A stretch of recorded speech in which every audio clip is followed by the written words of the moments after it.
యేసయ్య నామములో హృదయ అంతరంగం నుంచి మీకు శుభవందనాలండి. కీర్తనలు 103:13 వాక్యాన్ని చదువుకుని ఈ రోజు వరకు మనము ప్రార్థన చేద్దాం.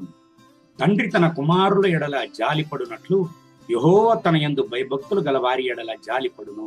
తండ్రి తన కుమారుల యొద్ద జాలిపడునట్లు దేవుడు కూడా తన యందు భయభక్తులు గల వారి ఎడల జాలిపడునంట.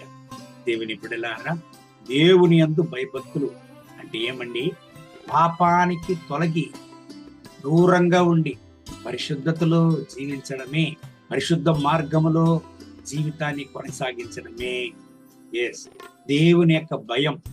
దేవుని యొక్క భయం అంటే ఏమండి? పాపానికి దూరంగా జీవించి పాపానికి తొలగి దూరంగా జీవించడమే, అంటే పరిశుద్ధంగా క్రీస్తులో జీవించడమే.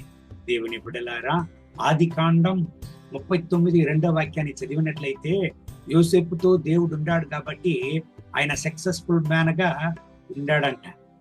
ఎందుకంటే యోసేపుతో దేవుడు ఉండాడు, తన యొక్క జీవితాన్ని పరిశుద్ధతలో ఆయన గడిపాడు. దేవుని బిడ్డలారా, దేవుని యందు భయభక్తులు గల దేవుని బిడ్డలను ఏనాటికి ఆయన చేయవదలడండి. ఈనాటికి కూడా దేవుని కొరకు నేను జీవిస్తున్నానే, కానీ నన్ను ప్రేమించే వాళ్ళు ఎవరు లేదు, నన్ను అర్థం చేసుకునే వాళ్ళు ఎవరు లేదు, నాకని సహాయం చేసే వాళ్ళు ఎవరు లేదు, అయ్యో నేను ఒంటరిగా ఉంటున్నాను తండ్రి అని నాకు ఎవరు లేదే, నేను ఈ వేదనలో ఉంటున్నాను, నేను ఈ వేదనలో ఉంటున్నాను, ఈ కన్నీటి పరిస్థితిలో ఉంటున్నాను, ఈ పోరాటంలో ఉంటున్నాను, నాకు ప్రేమ చూపించడానికి ఎవరు లేదు, నాకని ప్రేమ చూపించడానికి ఎవరు లేదు, నాకు సహాయం చేయడానికి ఎవరు లేదు అని ఏడుస్తున్నారా? ఏమనే దేవుని బిడ్డలారా, మీకు సహాయం చేయు దేవుడు ఉన్నాడండి. ఆయన పేరే ప్రభు అయిన యేసయ్య. తండ్రి తన కుమారుల ఎడల జాలిపడినట్లు యెహోవా కూడా తన యందు భయభక్తులు గల వారి ఎడల జాలి చూపించునంట. దేవుని బిడ్డలారా, ఆయన యొక్క జాలికి అంతమే లేదు, ఎల్లలే లేదు. ఎంతవరకు ఆయన జాలి కలిగాడు? కల్వారి సులువులో తన రక్తాన్ని చిందు వరకు, ఆయన మన కొరకు ప్రాణాన్ని ఇచ్చే వరకు ఆయన జాలి చూపించాడు. దేవుని బిడ్డలారా, దేవుడు లాగా నిన్ను ప్రేమించే వాళ్ళు ఈ లోకములో ఎవరు లేదు. చోలిపోవద్దండి. అందరూ నన్ను మర్చిపోయారు, నన్ను చేయి వదిలేశారు అని ఏడుస్తున్నారా? మిమ్మల్ని ఎవరు చేయి వదిలినా, ఎవ్వరు మిమ్మల్ని మరచిపోయినా మిమ్మల్ని మరువని దేవుడున్నాడు. ఆయన పేరే ప్రభు అయిన యేసయ్య.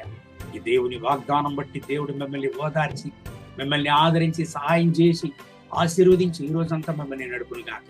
కళ్ళు మూసి ప్రార్థన చేద్దామండి.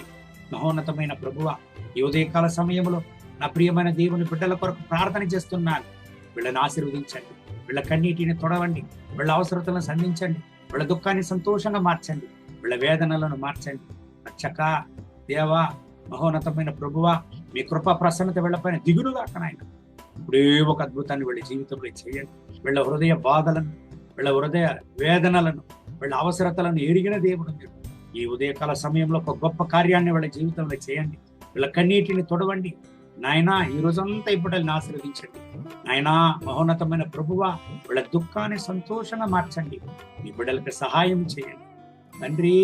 మీరే మా పైన జాలి గల దేవుడు. ఈ బిడ్డల పైన జాలి కలగండి. వీళ్ళకు ఒక అద్భుతాన్ని చేయండి నాయన. ఓ మీ ప్రసన్నత దిగిరాని ఈ రోజంతా ఈ బిడ్డల్ని అద్భుతంగా నడపండి. మహిమా ఘనత స్తుతి మీకే. యేసయ్య నామములో వేడుకుంటున్నాం మా ప్రియ పరలోకపు తండ్రి. ఆమేన్, ఆమేన్. May God bless you. Have a good day.